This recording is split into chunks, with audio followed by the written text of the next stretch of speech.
Alhamdulillah wassalatu wassalamu ala rasulillah wa ala alihi wa sahbihi wa man walah. Amma ba'd. Qala rabbi shrah li sadri wa yassir li amri wahlul 'uqdatan min lisani yafqahu qawli. Wa la hawla wa la quwwata illa billahil 'aliyyil 'azim. Terutamanya marilah kita bersyukur kepada Allah kerana Allah Subhanahu wa taala masih memanjangkan usia kita. Malam ini dipertemukan oleh Allah, mudah-mudahan keberadaan kita pada saat ini di antara ibadah yang diterima oleh Allah. Yang dimuliakan ahli jawatan kuasa masjid ini di atas usaha keras kalian untuk mengimarahkan rumah Allah. Didoakan ianya di antara ibadah yang akan menjadi saksi di hadapan Allah Subhanahu wa taala kelak. Seterusnya, para hadirin yang dimuliakan, terus kita masuk pada bicara kita malam ini, muka surat 419. Tak kala bicara kita terhenti saat kita berbicara petikan daripada bab doa di dalam salat malam, muka surat 419. Manakala di dalam nuskha asal, nukilan daripada Imam An-Nawawi rahimahullahu ta'ala, babun ad-du'a'u fi salatil layli wa qiyamih, bab doa pada mendirikan salat malam. Manakala kita juga telah membaca hadis pertama daripada bab itu, kita telah mengambil petikan daripada hadis muka surat 419. Terus kita lihat terjemahan sebagai ulangan sebelum kita meneruskan bicara kita pada hadis berikutnya, muka surat 420. Ini sebagai ulangan, tuan-tuan. Baris yang kelima, terjemahannya dari Ibnu Abbas. Ia berkata, aku menginap semalam di rumah makcikku Maimunah. Kemudian Nabi SAW bangun malam dan buang hajat. Setelah itu baginda membasuh wajahnya, kedua tangannya, lalu tidur kembali. Kemudian baginda bangun lagi dan sambung langsung mendatangi qirbah, yakni tempat terisi air. Lalu baginda membuka tutupnya. Lalu baginda membuka penutupnya. Baginda berwuduk dengan sempurna tanpa menggunakan banyak air, namun mencukupi. Sesudah itu baginda solat. Lantas aku bangun dan membentangkan badanku, kerana aku tidak ingin baginda tahu bahawa aku memperhatikannya. Kemudian aku mengambil air wuduk, lalu berdiri di sebelah kanan baginda sambil mengikutinya solat. Namun baginda mengambil tanganku dan memindahkanku ke sebelah kanannya. Malam itu Rasulullah SAW salat 13 rakaat. Kemudian baginda berbaring, lalu tertidur sampai baginda berdengkur. Dan memang bila baginda tidur, baginda berdengkur. Kemudian bila datang dan mengumandangkan azan untuk solat, maka baginda pun bangun dan langsung solat tanpa berwuduk lagi. Dan di dalam lantunan doanya baginda membaca, kita kembali semula melihat lafaz doa yang dibaca oleh Rasulullah sallallahu alaihi wasallam. Muka surat 420 atas sekali, tuan-tuan. Allahumma ja'al fi qalbi nura, wa fi basari nura, wa fi sam'i nura, wa an yamini nuran, wa an yasari nuran, wa fawqi nuran, wa tahti nuran, wa amami nura, wa khalfi nuran, wa 'azzim li nura. Qala Quraibun wa sab'an fit tabut. Hadisnya terhenti di situ, tuan-tuan. Kita lihat terjemahan daripada doa itu. Ini doa saat baginda bangun daripada malamnya. Muka surat 421, terjemahan, ya Allah, berilah cahaya dalam hatiku, dalam penglihatanku, dalam pendengaranku, di kanan dan kiriku, di atas dan di bawahku, di hadapan dan di belakangku, dan besarkanlah cahaya itu bagiku. Hadisnya terhenti di situ melihat kepada doa Rasulullah. Okey, tuan-tuan, Manakala hadis ini telah kita bicara pada pertemuan lalu. Ini di antara doa yang cukup hebat pernah didoakan oleh Rasulullah SAW semasa baginda mendirikan solat malam baginda. Kita lihat muka surat 420 tadi. Doanya sekitar 4 baris. Bermula pada awal, terhenti sekitar 2 baris setengah, tuan-tuan. Bermula pada awal, terhenti pada perkataan wa'azim li nura. Mungkin kita boleh tanda, mungkin juga kita boleh snap muka surat tersebut supaya kita beramal dengan doa yang dianjurkan oleh baginda alaihi salatu wasallam itu. Ini sebagai ulangan kita. Manakala bicara kita malam ini bermula daripada hadis berikutnya, muka surat 421. Kita lihat baris yang ketiga, tuan-tuan. Dahulu kita pernah berbicara mengenai hadis awal bab. Kita faham mengenainya.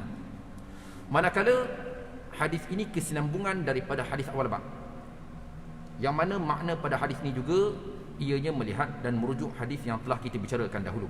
Okey, kita baca hadis ini. An Ibn Abbas radhiyallahu taala anhuma, baris yang ketiga, tuan-tuan, muka surat 421. An Ibn Abbas radhiyallahu taala anhuma annahu qala nimtu 'inda Maimunata zawjin Nabi sallallahu alaihi wa alihi wa sallam wa Rasulullah sallallahu alaihi wa alihi wa sallam 'indaha tilka al-lailah. فتوضأ رسول الله صلى الله عليه وسلم ثم قام فصلى فقمت عن يساره فأخذني فجعلني عن يمينه فصلى في تلك الليلة 13 ركعة ثم نام رسول الله صلى الله عليه وسلم حتى نفخ وكان إذا نام نفخ ثم أتاه المؤذن فخرج فصلى ولم يتوضأ. Kita lihat terjemahan muka surat 422. Muka surat 422. Akhir baris yang pertama dari Ibn Abbas radhiyallahu taala anhuma bahawa ia berkata, aku pernah menginap di rumah Maimunah. Maimunah, dahulu kita pernah berbicara, Maimunah adalah ibu saudara kepada Abdullah bin Abbas. Maimunah juga adalah isteri Rasulullah. Abdullah bin Abbas adalah sepupu Rasulullah. Kejap. Sekiranya Maimunah adalah ibu saudara Rasulullah, Abdullah bin Abbas dan juga Rasulullah adalah sepupu, kenapa Rasulullah berkahwin dengan Maimunah? Okey, tuan, Maimunah ia adalah ibu saudara sebelah ibu Abdullah bin Abbas. Maimunah adalah ibu saudara sebelah Abdullah bin Abbas. Okey. Manakala pada hadis ini, tuan-tuan, saat Abdullah bin Abbas tidur di rumah ibu saudaranya, yakni Maimunah, isteri Nabi SAW, sementara pada malam itu Rasulullah SAW bermalam di rumahnya. Dia bermalam di rumah baginda. Kemudian Rasulullah SAW berwuduk lalu berdiri dan salat. Maka aku pun berdiri, yakni salat di samping kirinya. Lalu baginda memegangku dan meletakkanku di sebelah kanannya. Pada malam itu baginda salat sebanyak 13 rakaat. Sesudah itu Rasulullah SAW tidur hingga baginda berdengkur. Memang jika tidur baginda berdengkur, kemudian seorang muazzin pun mendatangi baginda, yakni untuk mengumandangkan azan, sehingga baginda keluar dan menunaikan salat dengan tidak berwuduk lagi. Tuan-tuan yang dimuliakan, kembali kita melihat hadis ini.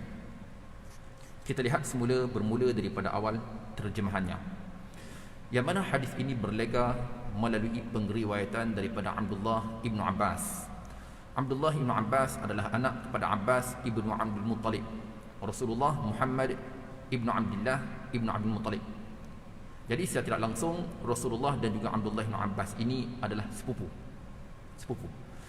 Jadi pada malam tersebut Abdullah ibnu Abbas tidur di rumah ibu saudaranya. Ibu saudaranya Maimunah. Tadi kita telah berbicara, ibu saudara di sini, tuan-tuan, adalah sebelah ibunya, juga isteri Rasulullah, Maimunah. Jadi bila dia tidur di rumah Maimunah, yakni juga rumah baginda alaihi salatu wassalam, fokus kita di sini iaitu dia menyertai solat malam Rasulullah. Pada hadis tadi berbicara yang mana pada malam itu baginda mendirikan 13 rakaat solat malam. Jadi dia datang, dia berada di kiri baginda alaihi salatu wassalam. Manakala baginda alaihi salatu wassalam memegangnya dan memalingnya ke kanan. Bila kita lihat hadis itu tuan-tuan, secara tidak langsung kita melihat pergerakan. Bila Rasulullah dia berada di kiri tuan-tuan, kita bayangkan Rasulullah pegang dia dan Rasulullah memalingkannya ke kanan. Secara tidak langsung pergerakan di sini macam besar pun ada juga pergerakannya. Okey tuan-tuan, kita lihat apa kata Imam An-Nawawi rahimahullahu taala. Yang mana Imam An-Nawawi rahimahullahu taala menyatakan wa annahu idza waqafa an yasarihi yatahawwalu ila yaminih, dan sesungguhnya apabila makmum itu berada di kiri imam, sekiranya makmum itu hanya seorang, semestinya ia memalingkan makmum tadi ke kanannya. Okey,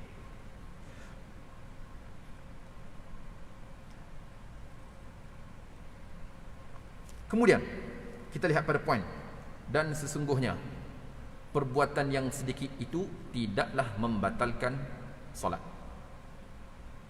Dan sesungguhnya perbuatan yang sedikit itu tidaklah membatalkan solat. Maknanya dengan perbuatan tadi, ianya tidaklah membatalkan solat baginda alaihi salatu wasalam. Pegang Abdullah bin Abbas, dia memalingkan Abdullah bin Abbas ke kanannya, daripada kiri ke kanan. Perbuatan ini tidak membatalkan solat. Kita solat dengan anak kita, kita tengah solat kemudian anak kita join kita solat, jadi makmum kita. Jadi tuan mesti memalingkannya daripada kiri, kita pegang kiri, kemudian kita sambung tangan kanan kita, tuan pegang tangan dia ke arah kanan kita. Perbuatan itu tidak membatalkan solat, tak ada masalah. Jadi melihat kepada hadis ini juga tuan-tuan, sekiranya ianya berkaitan dengan maslahat solat, tidak ada masalah kepada kita untuk berpaling dan bergerak. Contoh tuan-tuan, kita tengah solat, tengok-tengok tempat sujud tuan-tuan, baru kita perasan rupanya tempat solat kita itu ada najis. Ataupun baru kita teringat tadi anak kita qada hajat di situ, sebagai contoh tuan-tuan. Jadi pada saat itu kita mesti bergerak. Kita bergerak sedikit daripada tempat solat kita itu ke kiri ataupun ke kanan. Ini melihat kepada pergerakan yang sedikit itu langsung tidak ada masalah. Tuan-tuan, dulu kita pernah berbicara melihat pandangan daripada Imam Asy-Syaukani rahimahullah ta'ala yang pernah kita nyatakan dahulu. Imam Asy-Syaukani tuan-tuan, dia pernah saat dia mendirikan salat, menjadi kebiasaan bagi mufti, terutamanya qadhi Yaman tuan-tuan, mereka memakai serban. Jadi bila tengah salat tuan-tuan, serbannya jatuh. Serbannya jatuh, serban dengan kepiahnya jatuh. Lalu tuan-tuan, apa dia buat? Dia ambil semula, dia pakai. Dia pakai semula tengah salat. Serbannya jatuh, dia ambil pakai semula. Jadi orang pun bertanyalah kepada imam, kau bergerak dalam solat tadi, serban jatuh daripada kepala kau, kemudian kamu ambil pakai semula, kenapa ni? Boleh ke begitu? Lalu dia berkata dengan satu bicaranya yang popular tuan-tuan. Apa kata dia?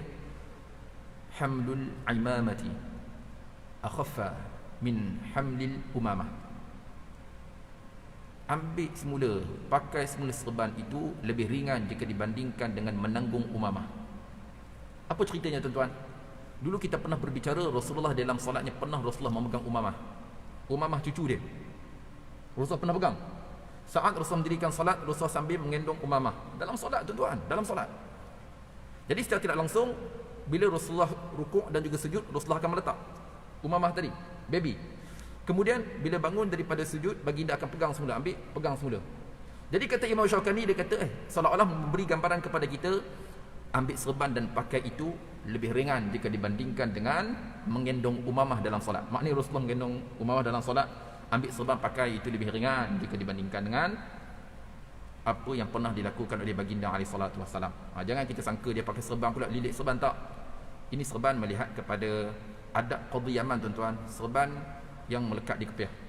Maknanya jatuh dengan kepiah sekali, dia ambil, dia letak semula atas kepala dia. Ini melihat kepada bicaranya. Jadi kita kembali semula pada bicara kita ini, iaitu sesungguhnya perbuatan yang sedikit itu tidaklah membatalkan solat, sekiranya dalam bab tadi ianya berkisar tentang maslahat solat, melihat kepada hadis tadi. Kemudian, dan sesungguhnya wa anna lahu mauqifan minal imami kal baligh, dan sesungguhnya kedudukan bagi seorang makmum yang tak cukup usia tadi, Abdullah bin Abbas budak je, kedudukannya seperti mana seorang yang telah baligh.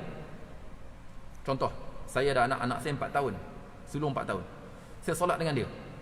Tuan-tuan. Contoh. Jadi dia makmum saya. Kedudukan makmum dia seperti mana seorang yang baligh. Maknanya memperolehi fadilat berjemaah. Sama aja hukum dia, dapat pada jemaah juga. Walaupun makmum saya tadi budak. Okey. Kemudian saat kita melihat pada hadis yang menyatakan kepada kita, iaitu Rasulullah bangun daripada tidurnya dan tidak berwuduk, terus mendirikan solat. Kata Imam An-Nawawi rahimahullahu taala, hadza min khasaisihi sallallahu alaihi wa alihi wasallam anna naumahu muttaji'an la yanqudul wudu. Ini di antara pengkhususan yang telah dikhususkan kepada baginda Nabi sallallahu alaihi wasallam semata. Sesungguhnya naum baginda dalam keadaan berbaring tidaklah membatalkan wudu. Tuan-tuan, ini pandangan dalam mazhab kita. Tidur berbaring, tuan-tuan, tidur baring, golek kiri kanan, tuan-tuan, ianya membatalkan wudu. Manakala di sini kata Imam An-Nawawi rahimahullah, ini adalah khusus, perkara yang dikhususkan kepada Rasulullah semata, bukan kita. Dulu kita pernah berbicara dalam bab yang berkaitan, tuan-tuan, di sana mereka yang berpendapat tidur dalam keadaan berbaring juga tidak membatalkan wudu, manakala mereka berpegang dengan hadis tadi. Kan tadi Rasulullah bangun mendirikan solat selepas baginda tidur tanpa berwudu. Jadi mereka berpegang dengan hadis tersebut. Manakala kita, tuan-tuan, seperti mana biasa, kita berlapang dada. Kita dengan pandangan kita, Tuan Haji Mat dengan pandangan Tuan Haji Mat. Bagi dia melihat kepada pandangan dalam mazhab yang dinyatakan dahulunya, dia kata, ialah dalam hadis tadi Rasulullah bangun. Bagi mereka, ianya bukanlah perbuatan yang hanya dikhususkan kepada Rasulullah semata. Manakala dalam mazhab kita, perkara itu adalah perkara yang dikhususkan kepada Rasulullah. Jadi dalam bab ini kita berlapang dada, tuan-tuan. Sekiranya kita melihat mereka yang berpegang dengan pandangan tersebut, kita lapang dada lah. Dia pun sah juga solat dia, kita pun sah. Jangan kita berbalah dalam bab tersebut. Cuma saya berbicara malam ini untuk menyatakan kepada kita, di sana ada pandangan yang lainnya. Tidak seperti mana pandangan kita, yang mana mereka berpegang tidur dalam keadaan berbaring tak ada masalah dan ianya tidak membatalkan wudu. Manakala kita melihat kepada nukilan Imam An-Nawawi tadi, manakala menyatakan kepada kita, ianya hanya dikhususkan kepada Rasulullah. Tidur dan tidak membatalkan wudu, itu Rasulullah je. Sebaliknya kita tak membatalkan wudu apabila kita tidur dalam keadaan berbaring dan tidak tetap duduk kita di situ. Kemudian kita lihat hadis berikutnya, tuan-tuan. Kita lihat hadis berikutnya, muka surat 422. Muka surat 422. Okey. Hadis ni seperti mana hadis tadi juga, cuma ada sedikit penambahan daripada penceritaannya. Okey, terus kita lihat terjemahan, tuan-tuan. Muka surat 423, baris yang kedua. Dari Ibnu Abbas radhiyallahu taala anhuma, ia berkata, pada satu malam aku menginap di rumah bibiku, yakni ibu saudaraku, Maimunah binti Al-Harith. Aku berkata kepadanya, jika Rasulullah sallallahu alaihi wasallam bangun, yakni bangun malam, maka kejutkanlah aku. Ini ada cerita yang lain, tuan-tuan. Maknanya seolah-olah bukan sekali dia tidur di rumah Rasulullah, tuan-tuan. Bukan sekali. Berbilang kali beliau tidur di rumah Rasulullah. Jadi pada malam tersebut dia berpesan kepada ibu saudaranya Maimunah, isteri Rasulullah. Makcik, bila Rasulullah bangun malam nanti, kejutlah aku. Ini pesanan dia. Kita lihat semula. Jika Rasulullah sallallahu alaihi wasallam bangun, yakni bangun malam, maka kejutkanlah aku. Kemudian Rasulullah sallallahu alaihi wasallam bangun, yakni menunaikan solat malam. Dan aku pun ikut bangun dan solat di sisi kirinya. Namun baginda memegang tanganku. Kita lihat, hadis ini menyatakan memegang tangan, tuan-tuan. Lalu baginda memegang tanganku dan memindahkanku ke sebelah kanannya. Okey, sekarang kita bayangkan kita solat dengan cucu kita lah, macam Tuan Haji solat dengan cucu. Cucu Tuan Haji berada di kiri. Jadi sekarang Tuan Haji tengah solat, Tuan Haji pegang tangan dia. Kemudian sambung pegang tangan kanan, tangan kanan Tuan Haji pegang tangan dia, letak dia dan memalingkan dia ke kanan. Okey. Namun baginda memegang tanganku dan memindahkanku ke sebelah kanannya. Kita lihat. Jika mengantuk menyerangku, baginda memegang cuping telingaku. Kita lihat tuan-tuan. Kita lihat. Bila aku mengantuk, ialah budak tuan-tuan solat. Maknanya Ustaz Rasulullah perasaan ke Abdullah bin Abbas. Nanti kita akan cerita dalam bab itu tuan-tuan. Yang mana baginda alaihi salatu wassalam melihat mereka yang berada di belakangnya, apatah lagi di kanannya. Ini kita akan bicara dalam bab itu insya-Allah. Kita kembali semula. Kita lihat. Namun kita ulang semula. Namun baginda memegang tanganku dan memindahkanku ke sebelah kanannya. Jadi kita faham. Jika mengantuk menyerangku, mengantuk, baginda memegang cuping telingaku. Maknanya bila Abdullah bin Abbas mengantuk tuan-tuan, Rasulullah pegang cuping telinga dia. Yakni pada malam itu baginda solat sebanyak 11 rakaat. Kejap. Tadi kata 13 tak? Tadi 13, ini 11. Ini menunjukkan kepada kita yang mana Abdullah bin Abbas bukan sekali dia tidur di rumah mak saudara dia. Bukan sekali, bukan semalam dia tidur di rumah Rasulullah, bahkan berbilang kali. Adapun penceritaan ini ada cerita yang lain. Tadi 13, ini 11. Ya tuan, tak ada masalah. Bukan pertembungan, ini menunjukkan kepada kita berbilang kali Abdullah bin Abbas tidur di rumah Rasulullah sallallahu alaihi wasallam. Okey. Yakni pada malam itu baginda solat sebanyak 11 rakaat. Sesudah itu baginda berbaring hingga aku mendengar hembusan nafasnya sewaktu baginda tidur. Ketika waktu fajar tiba, baginda mengerjakan solat 2 rakaat ringan. Ini yang kita nyatakan melihat kepada hadis yang telah lalu. Okay. Kemudian kita lihat hadis berikutnya. Juga maksud hadis yang hampir sama seperti mana yang telah kita nyatakan. Jadi kita baca terjemahan sajalah tuan-tuan, melihat kepada maknanya. Muka surat 424. Muka surat 424 baris yang ketiga. Dari Ibnu Abbas radhiyallahu taala anhuma bahawa ia pernah bermalam di rumah di tempat bibinya, yakni ibu saudaranya. Pernah kita nyatakan dahulu tuan-tuan, penterjemah kitab kita ni tuan-tuan, yang mana ianya diterjemah oleh 2 warga negara, Indonesia dan juga Malaysia. Secara tidak langsung ada bahasa yang tercampur aduk. Ada sebahagian menggunakan bahasa Malaysia tercampur dengan bahasa Indonesia, ada bahasa Indonesia campur dengan bahasa Malaysia. Sebab penterjemahnya adalah penterjemah yang berbeza warga negara. Okey, kita kembali semula. Dari Ibnu Abbas radhiyallahu taala anhuma bahawa ia pernah bermalam di tempat ataupun di rumah bibinya, yakni ibu saudaranya Maimunah. Kemudian Rasulullah sallallahu alaihi wasallam bangun malam lalu berwuduk dengan wuduk yang ringan dari geriba yang tergantung. Lalu ia mensifati wuduk Nabi baginda berwuduk ringan dan meringankannya. Tuan-tuan, apa makna wuduk ringan? Kejap. Apa makna wuduk ringan? Ada juga ke wuduk berat, ada juga wuduk ringan. Tuan-tuan, apakah pengertian wuduk berat dan juga wuduk ringan? Okey. Wuduk yang ringan tuan-tuan, wuduk tersebut hanya kita memelihara fardu dan segelintir daripada sunnah. Kita tak buat semua. Contoh kita kumur. Kita kumur tu sunnah.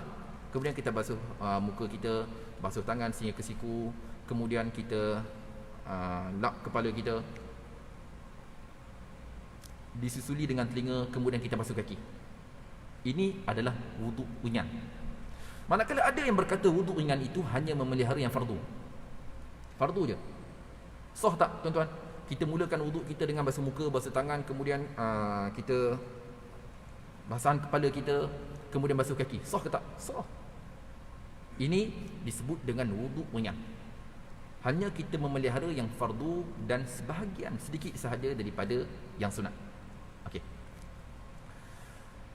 Kemudian tuan-tuan, kita lihat semula.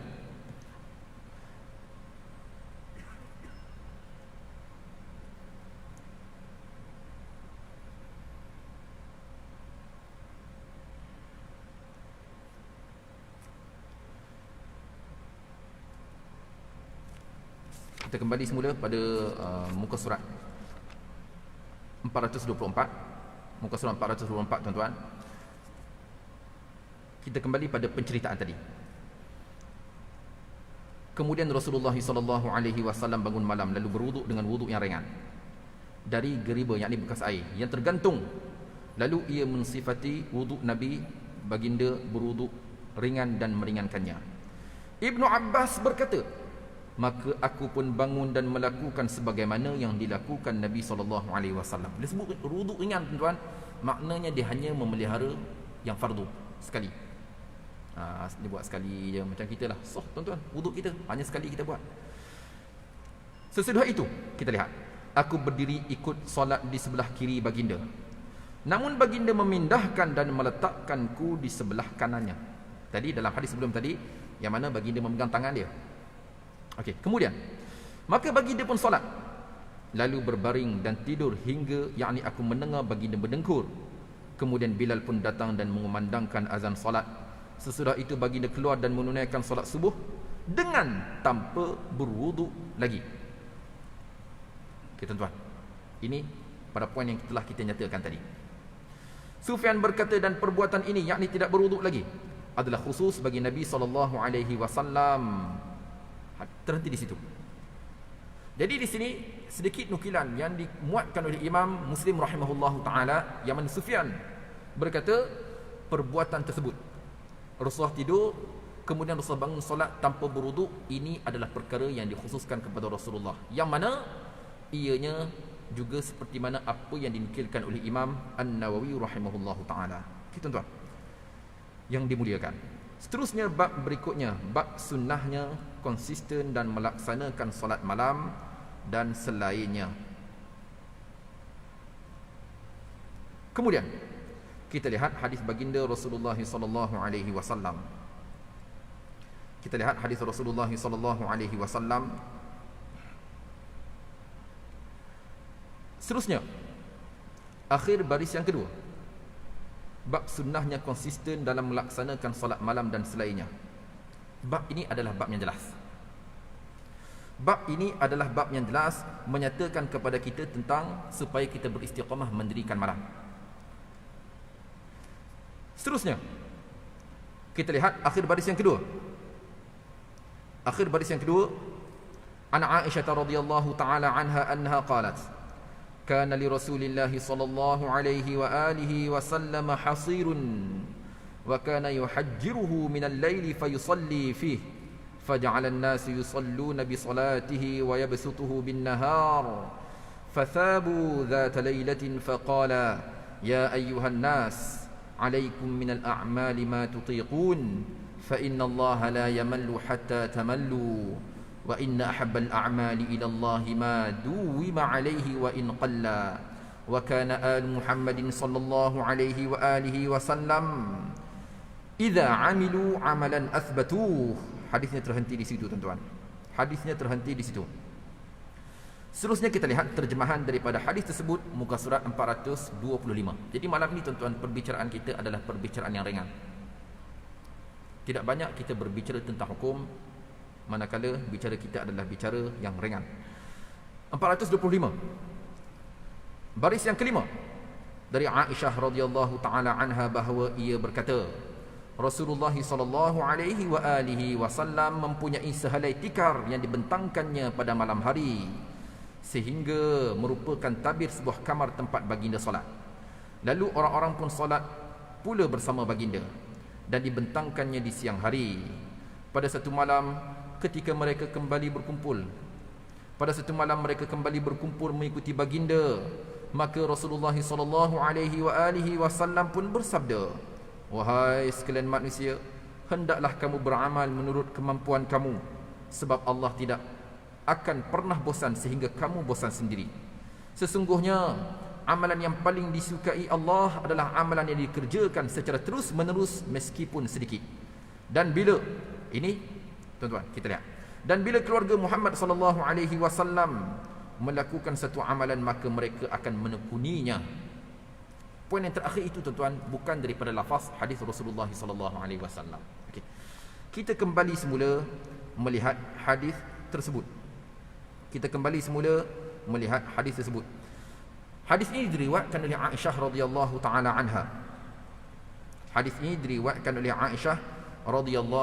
anha. Aisyah adalah isteri Rasulullah sallallahu alaihi wasallam. Muncul satu-satunya isteri yang dikahwini oleh Rasulullah yang masih anak dara. Aisyah seorang je. Selain daripada Aisyah radhiyallahu taala anha, kesemua mereka adalah ibu tunggal yang dikahwini oleh Rasulullah. Aisyah semata.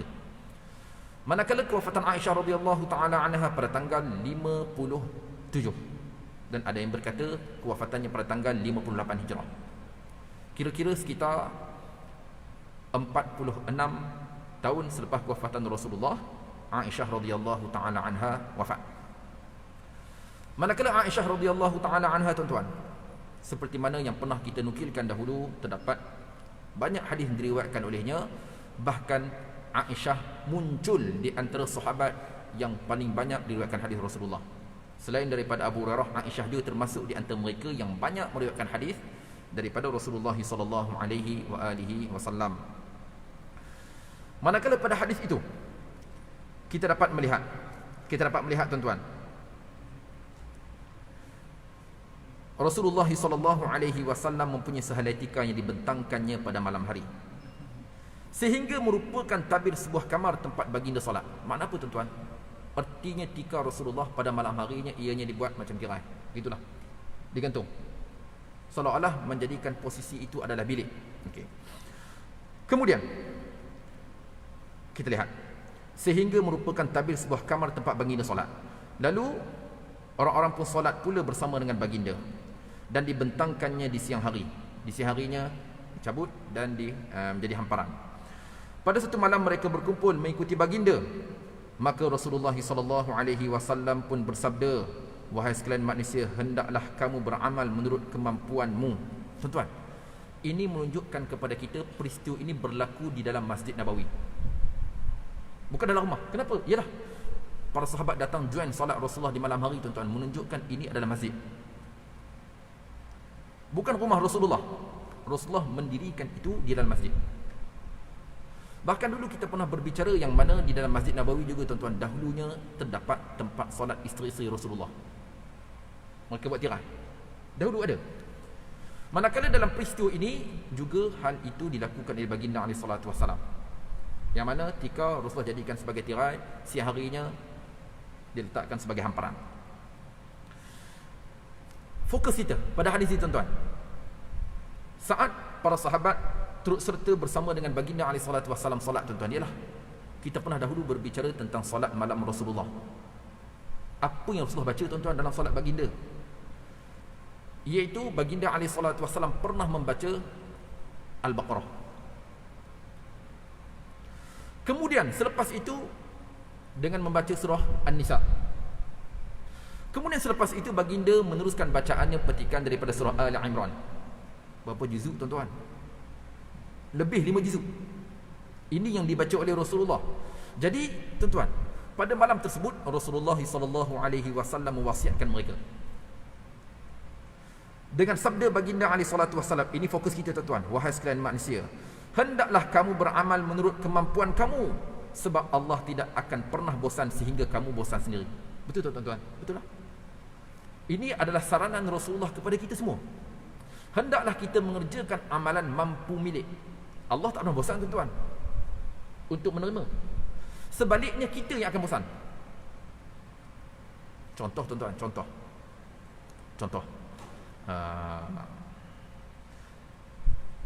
Qiyamul Lail. Khususnya kita pernah mendirikan Ramadan kita, tuan-tuan. Ada setengah tempat buat 23. Ada setengah tempat sekali dengan witir 11. Tak ada masalah lah, tuan-tuan, dalam bab itu. Cuma adakah amalan yang kita buat 23 tu, tuan-tuan, berterusan sehingga ke hari ini? Adakah amalan yang kita lakukan 11 rakaat itu berterusan sehingga ke hari ini, tuan-tuan? Ini juga soalan untuk saya lah. Tak amat, sekarang ni saya buat 2 je setiap malam. Tuan, menunjukkan amalan yang kita lakukan itu bukan amalan mampu milik. Kita lihat di sini yang mana baginda alaihi salatu wasallam mewasiatkan, hendaklah kamu beramal menurut kemampuan kamu. Kita lihat, sebab Allah tidak akan pernah bosan sehingga kamu bosan sendiri. Sesungguhnya amalan yang paling disukai Allah adalah amalan yang dikerjakan secara terus menerus meskipun sedikit. Ini point. Amalan yang paling dicintai oleh Allah adalah amalan yang berterusan. Saya, Ustaz, Ramadan ke luar Ramadan ke, saya solat 6 je. 6. Lailah orang balas 20, 8, 28, saya solat 6. Tak apalah Tuan Haji. Jadi alhamdulillah lah, sampai sekarang saya konsisten dengan 6. Tuan, itu lebih baik. Yang mana kita mengerjakan satu amalan yang konsisten itu lebih baik dan dicintai oleh Allah walaupun ianya sedikit. Fokus kita pada poin tadi tuan-tuan. Sesungguhnya amalan yang paling disukai Allah adalah amalan yang dikerjakan secara terus menerus meskipun sedikit. Kita biasa dengar hadis ini. Dan bila keluarga Muhammad sallallahu alaihi wasallam melakukan satu amalan, maka mereka akan menekuninya sedikit dan kita tekun. Sebagai contoh tuan-tuan, tempat kita macam mana ada grup yang nak buat 20, ada grup nak buat 8, kita pun pening tuan-tuan.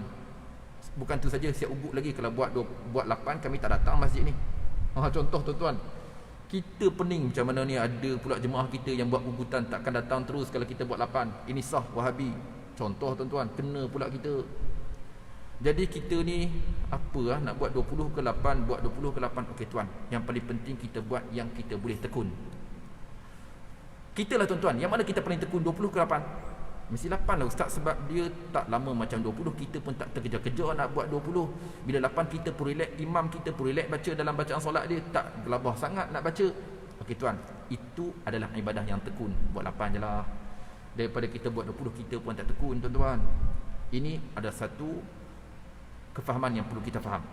Yang mana kita nak kejar, banyak ke nak tekun? Tuan-tuan, kita nak buat 20, nak buat banyak ke, nak kejar 20 ke, ataupun kita nak tekun dalam solat? Yang paling penting adalah kita menekuni, biar sedikit yang tuan-tuan. Yang paling penting kita tekun. Solat kita pun tak kalut tuan-tuan, tak sakit lutut. Yalah ustaz nak buat 20, imam pula laju.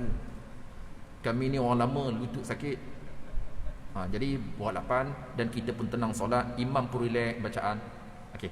Jadi dalam bab ini tuan-tuan, fokus yang penting daripada baginda alaihi salatu wassalam tadi. Sesungguhnya amalan yang paling disukai Allah adalah amalan yang dikerjakan secara terus menerus meskipun sedikit. Okay, seterusnya kita lihat pada hadis berikutnya tuan-tuan. Akhir baris yang kedua. An Aisyah radhiyallahu taala anha, anna Rasulullah sallallahu alaihi wa alihi wasallam su'ila ayyul amali ahabbu ila Allah, qala adwamuhu wa in qall. Arti daripada hadis di atas, muka surat 426. Pertengahan baris yang kedua, muka surat 426, terjemahannya pertengahan baris yang kedua. Dari Aisyah radhiyallahu taala anha bahawa Rasulullah sallallahu alaihi wa alihi wasallam pernah ditanya, amal yang bagaimanakah yang paling dicintai oleh Allah? Maknanya pernah Rasulullah disoal, amalan apakah yang paling dicintai oleh Allah? Aisyah menjawab, kata Aisyah, amalan yang dikerjakan secara konsisten, istiqamah meskipun sedikit. Itulah amalan yang paling disukai oleh Allah tuan-tuan. Contoh, ini mudah bagi kita tuan-tuan, sebab kita mudah untuk kita buat. Saya mula malam ini, mula pagi esok lah, saya berazam setiap pagi saya akan masukkan RM1 dalam tabung masjid.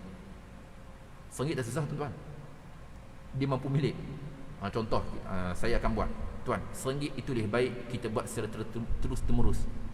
terus menerus istiqamah, konsisten, itu lebih baik daripada kita beri jumlah yang banyak tuan-tuan. Contoh, dan tidak istiqamah.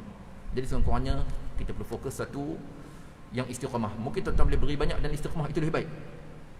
Ustaz, saya setiap pagi saya akan masukkan RM1,000 ustaz. Biar betul Tuan Haji? Ya, saya dah buat ni ustaz dah 5 tahun. Dipersilakan Tuan Haji. Itu baik untuk Tuan Haji dengan istiqamah. Yang penting kita lakukan sesuatu istiqamah. Dan yang terpenting tuan-tuan, istiqamah yang kita lakukan itu walaupun sedikit, itu lebih baik. Kemudian bab sunnahnya memperbagus bacaan Al-Quran. Ini bab yang penting yang kita akan masuk nanti tuan-tuan.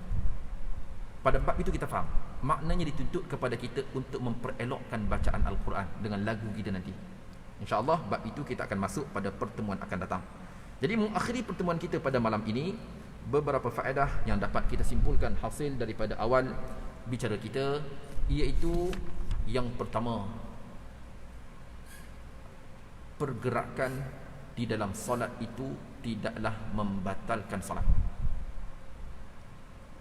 Dengan masalah solat, manakala faedah kedua yang dapat kita ambil hasil daripada bicara kita, iaitu Rasulullah sallallahu alaihi wasallam cukup menyayangi anak-anak kecil. Terutamanya bagaimana baginda alaihi salatu wassalam menggauli Abdullah bin Abbas, sepupunya dan juga seorang anak kecil. Dulu kita pernah berbicara tentang saat baginda alaihi salatu wassalam bertemu dengan kanak-kanak. Ini di antara sifat baginda alaihi salatu wassalam yang perlu ada pada kita, iaitu kita menyayangi mereka dan kita menggauli mereka dan mengasihani mereka. Faedah ketiga yang dapat kita ambil hasil daripada bicara kita malam ini, iaitu semestinya saya yang berbicara, terutamanya tuan-tuan, ibu-ibu, kita berazam untuk istiqamah. Apa jua amalan yang kita lakukan, walaupun sedikit. Solat malam kita hanya kita buat 2 je, 3 je kita buat. Yang paling penting kita istiqamah. Jadi mudah-mudahan melihat kepada bicara Rasulullah tadi, ianya kembali menghidupkan jiwa kita dan kembali menguatkan kita untuk terus bersemangat melaksanakan ibadah kerana Allah Subhanahu wa taala. Jadi wallahu taala alam, saya mohon ribuan kemaafan sekiranya rungkai kata saya untuk mana-mana pihak atau ungkapan saya untuk peribadi tuan-tuan, ibu-ibu, saya memohon ribuan kemaafan atas ketelanjuran budi bicara. Wallahu taala a'lam. Wassalamualaikum warahmatullahi wabarakatuh.